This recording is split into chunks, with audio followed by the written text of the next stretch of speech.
Good evening, good morning, wherever you may be listening to this, everyone. This is Why Wait Till Sunday, and I am really excited to bring on someone this week who's actually become a good friend, a business partner, and we've only known each other on Twitter basically for like 6 months, but I guess that's how things work these days. I'm going to have Austin Nace at WWTS on your Twitter machine in to talk about an interesting topic that came up this week on Twitter. And we're going to try to break it down a little bit deeper. But first, the intro. Hello, and welcome to Why Wait Till Sunday. I'm your host, Alfred, and I am here with a very special guest tonight. This guy's got it all, everything you could ask for. Longhorn fans are excited about Bijan Robinson, number 5.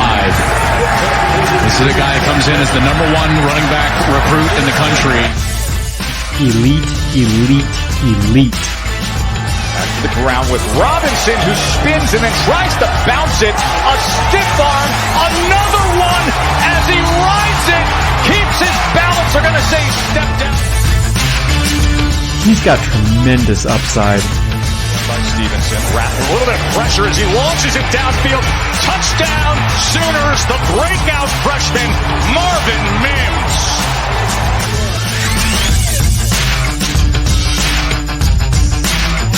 Ole Miss is so confused on defense. Lane Kiffin was trying to get a timeout.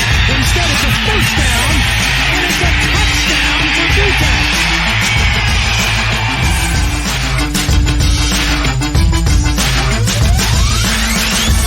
He's my play of the week. Smash potential here. That's what I'm saying. The royalty of college football is in assembly at the Rose Bowl 2006. All right. Austin, how are you, buddy? I'm so hyped after that video. I told you I love your intro song. It gets me going every single time. I just want to loop it. Matt did a really nice job for me on it. He did. Yeah. So you had a big weekend. I know you were out and about partying on 4th. Was it a bachelor party on 4th of July? So it was without just digging too deep into my personal life. Yeah, it was a joint bachelorette party for a wedding that I'm in next weekend. And Colin and I are actually both in it together. My co-host over from the C2C pod. So my wife actually went with me. She's friends with the bride to be. They're actually already married. They got married last year because of COVID. And so this is like now we're gonna have the party. Yes. Okay. So that's what I did this weekend. Got a little drunker than I wanted to on Saturday, but here we are. So I mean, it happens. It definitely happens. Well, I am really glad to have you. It's been kind of a whirlwind for our relationship, our friendship since the turn of the calendar. From a couple tweets at each other back and forth to, hey, let's start a website together, to now we, just routinely talk on a daily basis in various forms, whether it's Slack, texting, Twittering, whatever else. So, but yeah, I've never had you on this show. And I think I did jump into WDebate one time. Mm-hmm. Yeah. And actually it's fine. I think I talked to you more than I talked to my mom. I'm not gonna lie. It makes me sound like a terrible son, but I think I do. No, I think likewise. And my mom lives like 20 minutes from me, and I think that there's a decent chance of that for me as well. But it's obviously been great to know you. We are having a lot of fun. If you're listening to this podcast, you have to know what Campus Canton is, I think. But we both are co-founders of that website, and we're having a really good time building it out and just kind of learning on the fly. But it's been an amazing, I guess right about 6 months now. We're about to head into our first season as a website. Yeah. We're learning on the fly was a very good way to put it. Figuring it out every single day. So we have a lot of cool stuff coming. So I'm excited for it. Yeah. Yeah. So, but I wanted, I wanted to have Felix or you, or I wanted to start getting some more of our group, our colleagues here on the show, because obviously you pick your brains about some topics here, and you're all of us are very smart, including everyone except myself. But I try to chip in sometimes. But so this topic came up really interesting to me. So I tweeted out a couple of questions revolving C2C leagues and what maybe prohibits people from jumping in or trying out a new format. And I just think it's interesting what answers you get. I mean, most people say it's overwhelming, too many players. I don't follow college football, which is here or there. But one person specifically said it was too luck based. And then he went on to cite, I got Zach Wilson and Javonte Williams after the 30th round and they hit. And so therefore I just got lucky, or a league mate of the person's or whatever. And I get triggered when people say fantasy football is just luck, because I know luck happens, of course, but I think that there's more to it than that. And I want to bring this debate into actually not even a debate, but I want to bring this topic into the deep league. So first question is, do you think deeper leagues like a C2C are more luck based than, a standard redraft and everything in the middle? Or how do you think about this topic? The short answer is maybe. The long answer is, I think I think the long answer, like anything else, I think it scales a little bit. Your luck in a shallower league is, this guy has a career year. You take Joe Mixon as your bounce back guy in the 5th round in a dynasty startup this year or whatever, and he has a big year, and that's kudos to you for having some faith in him. But there's also some luck there. He hasn't really, particularly been able to stay healthy over the past few years. The situation was murky, so good on you for sussing that out, even if there's some luck in there. I think the same thing happens when you get into a super deep league like a Campus to Canton or some other formats that are like that as well, where you're taking a guy after the 30th round. So like our Joe Mixon example, it's a guy that is really kind of being written off by a lot of people, or not really on people's radars, or for whatever reason, and they hit, and it's a kudos to you for sussing it out. So it scales, and the level of luck and the type of luck probably shifts a little bit. But yeah, I think there is some luck. I'm not sure if it's more than a shallower format though. I think that's a good point. We're dealing with luck in all these phases. I guess I think that while there's certainly, and I don't know if the word, are we using the right word? I mean, is it luck, or is it putting yourself in a position to hit more often than somebody else? And when it hits, is it really luck, or is it like, hey, I had 5 cards in my hand. Like, okay, if you're playing poker and you've got a certain hand, I'm not a great poker player, but you've got a certain hand, and you can win the way it's looking on the, with what's on the table and what's in your hand. I can win 3 ways here. Whereas your opponent has to have, the Jack of Clubs land. So they only have one way to win their hand. You've got a much better hand, even though luck, I don't know, whatever card comes out is a little bit based on luck, but you're putting yourself in a position to win multiple ways. And so that's a little bit how I look at this. In the Javonte Williams example that the person cited on Twitter, did anybody think Javonte Williams, when he was drafted in the 30th round, was going to be a future RB2 in the NFL? No, obviously not, or he would have been selected much before that. But there is a process that I think you could have arrived at. Hey, this is a worthwhile flyer to take. It may not hit, but if I have 5 of these using a similar process, I'm going to hit more often than my opponent. And that's all you need. He was in a Power 5 conference. He was part of a big offense. He had a great quarterback that could facilitate stats and a good offense in Sam Howell. And so I feel like you can kind of look at that and say, between him and the next guy, Javonte Williams, who did show something as a sophomore, I mean, he didn't come completely out of nowhere, is a good pick. Because if he does blow up, he's the type of guy in a Power 5 conference that could get, and he's got the size, etc. He could earn himself draft capital. So but he may not have popped. Of course, we know that happens all the time.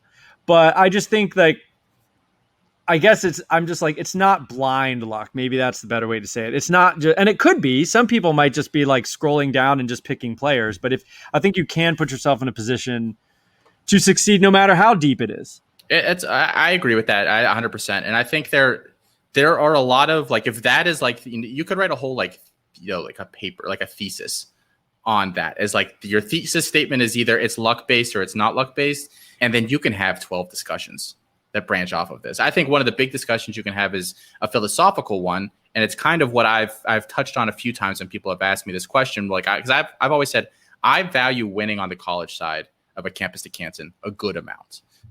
I think this offseason has seen a little bit of a shift as the format becomes more popular and more. I think in the past it's been more Devy-minded people that have played the format. Now I think CFF is trickling more into it. So it is, there's more of that certainly happening right now.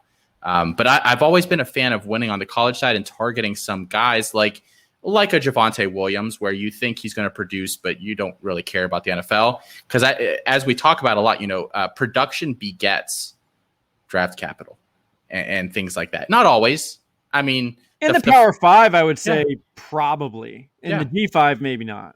So I that's always been one of my big things. I'll go buy a guy that I think is going to do well because the NFL might like him, and if they've got a little size and a little athletic ability on him, watch out. So that's a discussion that could branch off, and there are a lot of other ones too. But is that luck then? I'd probably not. I mean, yeah, like you said, just playing your cards a bunch of times, and the stats show eventually you'll probably hit one of them. Well, and yeah, I think, the guy who hit on Javonte Williams maybe had 5 that didn't hit. Yeah. And so, but maybe his opponents, all 6 didn't hit because the opponent or his other people in that person's league, maybe they just were randomly choosing players. And I think if you have a process and stick to it, the process may be bad, and in which case you're not going to have an advantage. But if you have a good process and the types of players that can, overshoot their draft capital and things like that in your fantasy league, I think there's something to be said about putting yourself in a position to pick guys, have more darts to throw at the wall than your opponents. And all it takes is a couple. I mean, you don't have to. I think people also think like, the only way you win is if you just dominate. But most people win by chipping away at the margins, winning here and there, and with small edges that all add up to a sizable edge. I mean, it's rare to, have the Josh Gordon that you picked up off waivers who goes for like 1,800 yards or something, whatever he did that year. The other thing that's interesting is to consider, like, I would potentially argue that shallower leagues might be more luck-based simply because to dominate and win a league, you kind of do have to get like when the ADP and the consensus rankings are all very tight, say for an NFL redraft league where I mean, most drafts are very similar because the ADP is very tight. And, your draft slot where you happen to be, you only have a small range of players you're choosing from because no one's going to take an obvious 4th rounder in the 3rd round, things like that, because everyone generally agrees on where these players should go. And so I think some of that is even more like based, like those guys have to hit. And the 10th or 12th round guys are truly lotto tickets because everyone's already established and done the research and said, these guys aren't worth high picks. But the deeper you go, the more volatile ADP is. And so if you have a good process, you can maybe really feel good about guys 10, 12, 14th round. And there's so many to choose from, especially on the college side, that you can find true gems. I mean, the next Heisman winner could be a 15th round pick in C2C. Whereas at the NFL side and the smaller of the leagues, I just think the ADP is so tight, you rarely get there's 1 or 2 like major league winners per year, and that's it. Yeah, and I mean, that's probably my favorite part about Campus to Canton, and it's you get it like the ADP branches after what, like round 4. Like, I mean, maybe realistically, that, honestly, it might be. Yeah, I mean, it's genuinely the Wild West, and it just gets more and more wild. Like the each round hits. So I do think it's definitely that way in C2C, and just like I compile all of our ADP data at C2C, and until recently I was running all the mocks, and then eventually we have PJ doing that now. So I've been knee deep in this stuff all off season. You'll have a month where you have a wide receiver that is, the 200th overall player in May through 6 drafts. And then you go through June and you do 6 more drafts and he's not taken in a single one. Mm-hmm. It's truly, truly bizarre. So yeah, I mean, there is very much room for an edge there.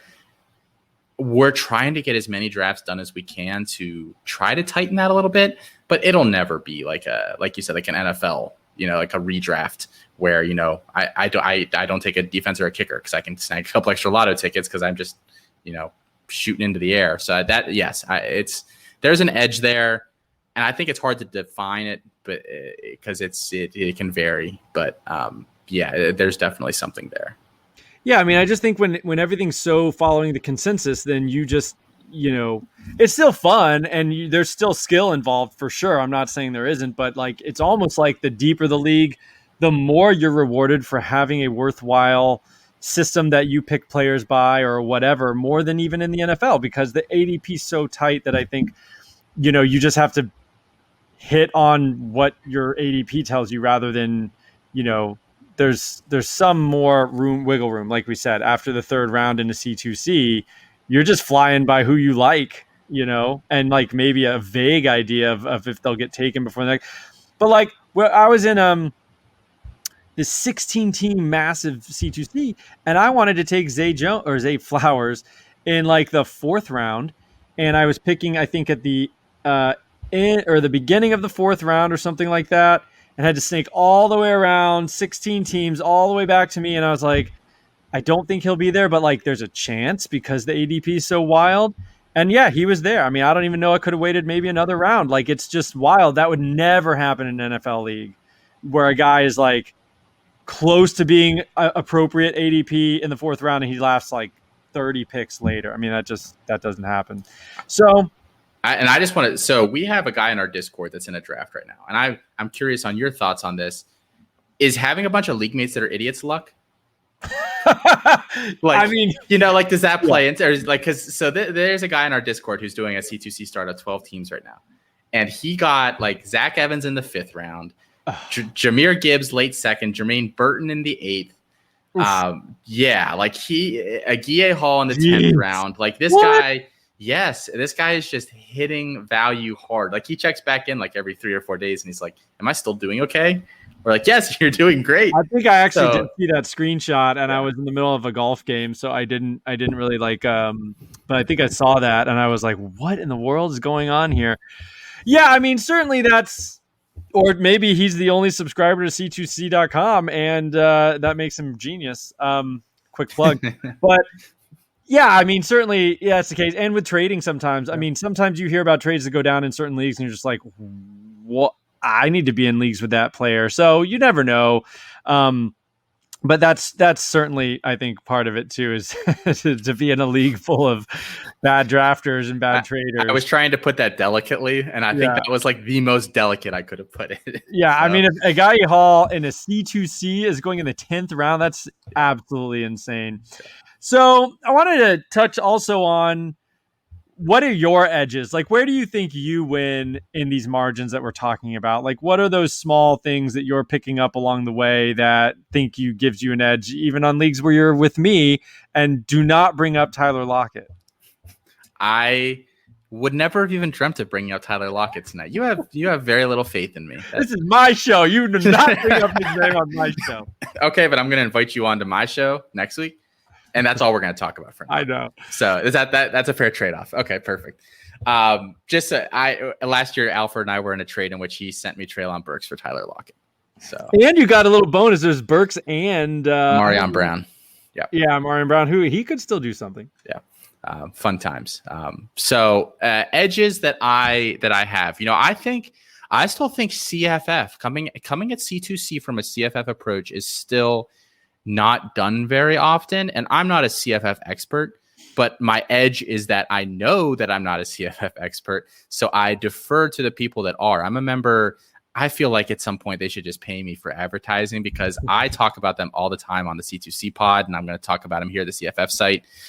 Smart guys. They have a Discord just like us. They have like a draft guide, and it's awesome. They're talking about, the running back from Charlotte. I know. I don't know so the deep. running back from Charlotte, but they do, and I read their stuff, and that makes sense. Like, it's like, okay, that's I'll snag that guy late, and that's some production for me. Shadrick Bird, for anybody looking for there's your guy from Charlotte. Or they'll say they know the systems and stuff so well. They'll help you identify, like Clay. I've been on a big Clay Millen kick, who's probably going to be the quarterback at Nevada after Carson Strong. I literally don't know who that is, and I feel like I know everybody. But discovered him in the CFF one where he's, and I went and watched. He's a big armed kid. He's Carson Strong, but he's a true freshman. And he'll be the quarterback there. So I think that is a huge edge that not enough people take advantage of. They come at it from such a Devy angle, which there's no wrong way to play a C2C league but I think that makes it a lot harder on you just playing it from that way. Yeah, and I think, the natural progression of all of this is that you go from, your standard family and friends redraft to dynasty to Devy, and then you go from Devy to C2C. That's what happened to me, and that you do take that mentality into it, and you don't think about the guy from Western Michigan as an asset, because what is he going to do the next year for me? But in college, he can just blow up. I think that's something I really learned. The first thing I actually do when a C2C college side draft starts is I go down the list and I actually cherry pick all the G5 guys that are huge producers, but I might not be thinking about them, and put them in my queue, because I'm not going to miss your Treylon Burks of the world during the draft. I know those guys because they are a priority because of their NFL potential, but I want to stash a list of, hey, these are all those lesser known names I know I can get later, but are going to give me massive production. So that's how I do it, because otherwise I'll forget about them. Like you said, and knowing, the new running back for some middling Sunbelt team can win leagues on the CFF side for sure. And playing a little plug here, this podcast is typically a DFS podcast. If you play that college DFS stuff, you will know names. You have to know depth charts, and you will know the second string running back for Kansas or something like that, or even deeper, and that can help you in a C2C league. So knowing those depth charts all the way down the line, every player matters, which I love about this format. And I think you've long said that you prioritize college production however you can get it, whether it's NFL potential or a guy who's just tearing it up and won't be an NFL difference maker. And I think you do have an edge there. And most leagues, I guess, depending on how they're set up. Some people win money in the college side. Some people win the program. You just get rewarded for recruiting, I think. Oh, really? No money on the college side? I'm not sure. I think they just didn't pay it out last year. Yeah, we didn't even have it, which was a real bummer, because I had Elijah Moore and some other guys who went off, but we didn't count any of the stats. So there's some other stuff I wanted to talk. If anyone's here listening, I don't know if everyone who listens to this podcast is actively playing C2C or kind of C2C curious or whatever, but in deep leagues like a C2C, some potential advantages that I think don't necessarily revolve around luck, but are things that you can take advantage of, is the lack of ADP, which we've kind of touched on already. And, we're trying to build out a little stronger of an ADP. And someone mentioned this in the Discord, I believe, drafters who go on name recognition or school recognition rather than production. Have you seen this? And I feel like this is a common mistake. People are just like, oh, I know this player from Michigan, when if you know anything about college football the last 5 years, you don't want anybody from Michigan. Yeah. I think that's a huge thing that happens. And it's why I generally actually advise people, if you're doing a C2C for the first time and you don't want to necessarily try to learn 1,000 names in a week or whatever to prep for your draft, try to get a bunch of early picks however you possibly can, and then just take the big names. That is on so my first one, it was an auction. My first C2C I ever did was an auction. And that's what I did with my budget. I said, I only know 50 names. So I'm just going to wade into this 50 name pool and get as many of them as I can. And then I'm just going to hang out. And that team ended up really, really good because it was all studs. So that I think that's that's one way that I kind of try to get people to negate that, because it's a regional thing. Like it really, like I've done some drafts with guys that like are Pitt fans, and they'll take Kenny Pickett in like the 8th round. Oh. Like I'm a huge Pitt fan. I respect the crap out of Kenny Pickett. He's the best QB we've had in a while. There's a reason he's on 0 of my C2C rosters, and I have like 10 teams like that. So it is very much a name recognition thing. Well, you get to a point where you just like, I mean, depending on how deep you are into it, I suppose. But if you're jumping right in, like you said, I mean, you're gonna lose the names fast, and you're just gonna be like, I don't know who these players are. So either check out our deep rankings on C2C, or like you said, I think figure out a way to just get the guys you know are good and set yourself up for success in that way. I definitely struggle with that myself. Like I have a little bias towards SEC players because I just know them better. I mean, I follow University of Florida, and so therefore I know like SEC and the SEC East in particular very, very well. And there's something to be said about just players you're comfortable with. So I think having a process, I mean, as a more of a stats guy, I guess, data rather than film watching, I like to have a definite process and kind of remove the names and just look at numbers, because otherwise it is difficult to get that out of the way when you're dealing with players you don't recognize. Yeah. In the NFL, there's only 32 teams and you pretty much know everybody, but in college it can get just really squirrely where you don't really know who's who, and you're trying to figure out who's the best pick, and just stick with the numbers. Or if you have some other process, I think doing that is and just going with the guy. Because like you said, I mean, when the ADP starts branching out after the 3rd round, when you're in the 20th round, like just don't worry about who it is. Just pick the guy that like whatever method you're using says take him, and don't worry about it, because there's nothing worth doing that late. I mean, just pick the guys you like, which is an interesting factor in these drafts where you really do get to a point where it's like, just don't even worry about it. That's what our ADP only goes to 400 at the site. And that was kind of a conscious decision on my part, just because I think after that point, it's not worthwhile parsing out who, guy 400 and you could make an argument that happens at 300 or 250. Mm-hmm. But I also wanted to get a lot of names on there. But that's kind of why we made that decision, and why it is that way on the site, is because I mean, after a certain point, like I don't find myself always taking the same guys late in drafts. No, you can't. I just have a pool. I have a pool of players, mm-hmm. and I'll say, well, I have a bunch of Jair Shorter. I'll go get Cam Porter. I need a running back. I'll go get Cam Porter from Northwestern. Or there's so many times like I just have a pool, and I'm like, okay, I'm just gonna pick a guy out of the pool. And what do you think about this idea? This is not on the show sheet, but I'm just kind of curious because I found myself buying into this a little bit more and more in these super deep leagues. I actually don't mind this concept. It's not even really handcuffing, but like just taking maybe an entire depth chart, like just. For instance, one thing I find myself doing is the Georgia wide receivers. Like they're all going pretty late. We know Pickens ain't going to play this year. And Burton, like you said, I've got him in 4th or 5th round area. But, you said that one person in our Discord got him in like the 8th or 10th or something like that. But after that, like there's still 3 Georgia wide receivers that are pretty interesting. And at their ADP, you can just get them all. And like, if one of them pops, you have a major asset on your hands because they're all freshmen or sophomores.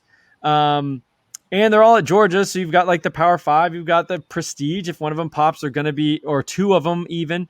And then you just have a pipeline of Georgia receivers, which, you could do it with Bama running backs. You could do it with Penn State running backs. I mean, it doesn't matter. I found myself not minding getting a position group from a big time team that churns out, NFL prospects year after year. I actually do the exact opposite of that. Well, I do in shallower leagues. I'm not a fan of this. It's kind of like this glorified handcuff, but in these really deep leagues, I don't know. I've found myself kind of intrigued with the concept. That's a good point. I mean, I'm in a 16 teamer as well. It is not the same one that you are in. But what I usually do is I just take whichever guy's the cheapest. Yeah. Like but then in a lot of these one. things. Yeah. When you could have a bunch, and then someone from that room is going to blow up, you would imagine. I'd have a hard time investing all of that into one, even if it's like a, Bama wide receiver. Like even like you have to, that's an expensive example. A better example is probably that Georgia wide receivers, but I'm still like, I have a lot of Marcus Roseme because he's been the one that's going cheapest this year. I get him in like 20 to 25th round usually. And I think he has just as much of a chance as Adonai Mitchell or Arian Smith or Kyaris Mitchell plays a different position, but like all those kind of guys that or Kyaris Jackson, not Kyaris Mitchell. It's funny. You were like saying that. I was like, oh shit, I kind of do the exact opposite. No, it's fine. I don't like agreeing with everybody every time on this show. I mean, I want different viewpoints. So you just take a bunch of dart throws. You just pick your cheapest one of the group and take a bunch of the guys and hope that, wherever it lands. Like, do you spread them out across, I guess Power 5 teams you're probably going to prefer? I have some backfields I just prefer. So a lot of the ones that I find myself doing this, like I have a lot of Caleb Hood at UNC because he goes like 20 rounds later than Kamaro Edmonds and Ty Chandler, and he looked really good this preseason. Roseme, I just said. Of the Alabama freshman wide receivers, I think I have more Christian Leary than any of the other ones because you get him like 6 or 7 rounds later. Oh yeah, that's a value proposition. The LSU freshman wide receivers, I just take whichever one is cheaper between, Brian Thomas, Chris Hilton, Deion Smith. I'm trying to think some of the other ones I do. Yeah, the LSU receivers are a good example because there's definitely room for another guy. It's going to be Boutte, but there's room for a second for sure. And I don't think any of the guys currently incumbent are worth anything. I don't like. I like Coy Moore. You like him? But I don't like. I'm trying to think with they have another guy there. It's like a junior, and he's going to be usurped by like Jeray Jenkins. I think. Yeah. So, but those are just some examples of I'll just go for the cheapest one on the depth chart and hope they were. Jabari Small's a big one at Tennessee, running back. I like that one because a lot of people really like Jalen Wright, or is it Jalen? I think it's Jalen Wright. Yeah, he's like a smallish freshman. Yeah, and then they have Tyon Evans too, who's a JUCO kid. Small tends to go later. AJ Green, the running back at Arkansas, he's cheaper than Raheem Sanders or Traylon Smith a lot of the time. So yeah, I mean, I just find myself that's probably more process than luck. Where I'm, I'll take the value. Amani Bailey's a big one at ULL with Chris Smith. Chris Smith goes early. I'll take Amani Bailey 20 rounds later. I like Chris Smith, but I think they can support you running backs, and Bailey has just as much of a chance to put up those numbers. So I think there are things like that if going back to our very first discussion, process over luck. I think that's part of a process that'll give you an edge, and you can hit some more sure things early, as much as you can say that. I mean, I think if you took all those names you just mentioned, the process is there that makes a lot of sense. And then if one of them pops, I would say it's not luck. I would say, hey, you use the same concept to do it on 3 or 4 different backfields, and one of them hit, and that is a process. And that gave you a better chance, I think, to do it than if you just were flailing about picking players or, trying to pick in some other way. You were analyzing these backfields and saying there's room for someone to do something. And on top of that, if it's from a Power 5 team, it's from a major blue chip program. If they explode, then that becomes, you're talking NFL draft capital. I mean, all this, it ties into itself. You're not getting just lucky because the guy was drafted in the NFL. Like, you're making these bets that if this happens, then that's likely.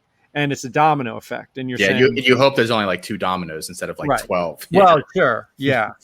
You don't want too many if-thens, but all right. So now I think it's a nice time to just jump into a couple of names. I know that's what the people want. We've talked philosophy and all this stuff, and it's very fun, but people want to know, just tell me who to draft, I think. So do you have any college players right now as we wind through? This is probably the quietest part of the offseason right now between spring practice and I guess summer workouts or camps should be opening up soon, I would imagine. But so it's kind of a quiet time. Is there anybody who's been rising since the end of spring practice for you, either because you learned something new or you just find them appealing because of ADP or something like that?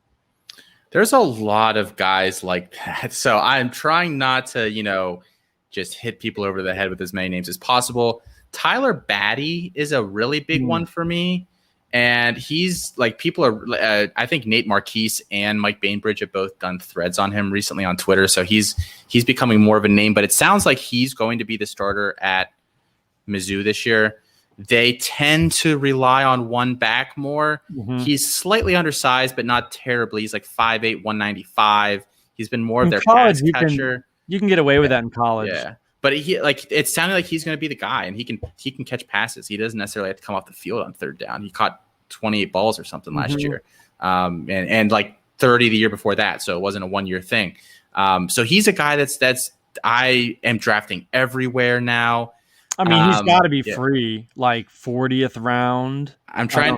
So I'm in the 16 teamer right now. I took him like 3 rounds. So he's not coming up here. But yeah, like the 400th pick or something. Yeah, pick 435. Yeah. So like I'm Clay Millen is a guy I mentioned earlier, that Nevada offense. Him and Torrey Horton, who's probably going to be their leading receiver after this year. I find myself packaging them a lot of different places. Jair Shorter, who's going to be probably the leading receiver at North Texas.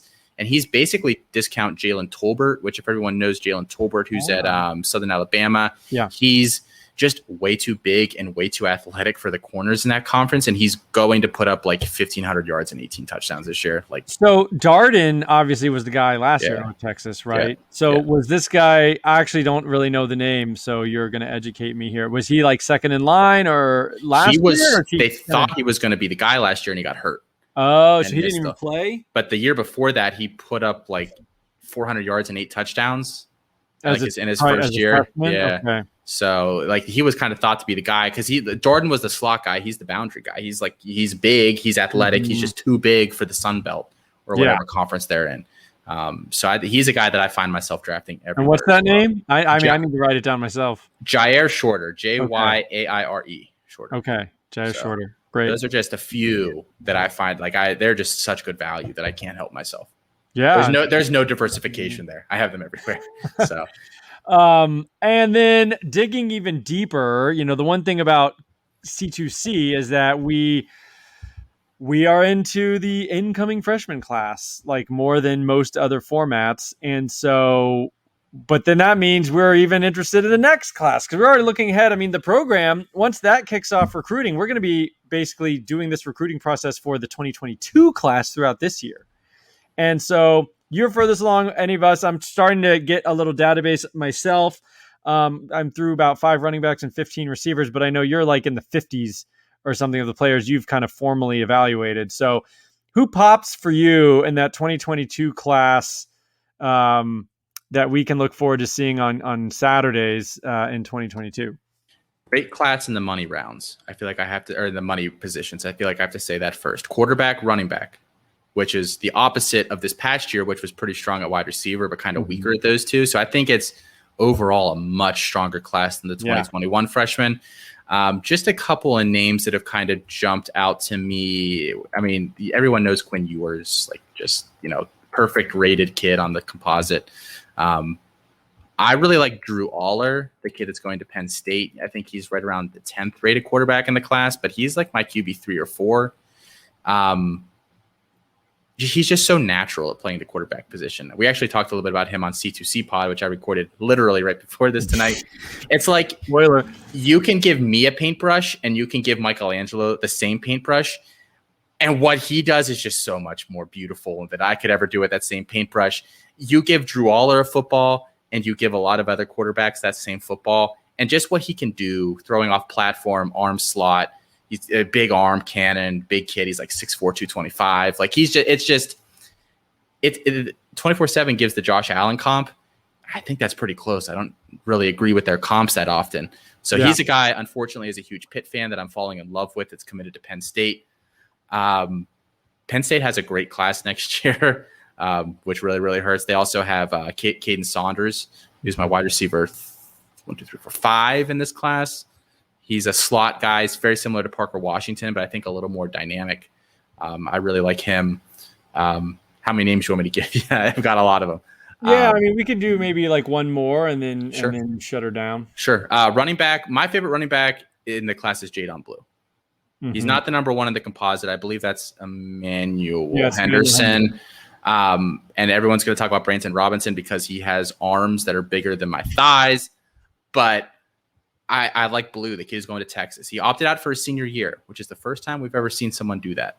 We'll see if that ends up. Oh, you know what? I don't think I realized that was the guy who made some news recently. So he's opted out. I wonder what you do in high school to stay in shape. I mean, in college you'd have trainers and stuff, but in high school, I'm not sure they give you the resources to like really stay active.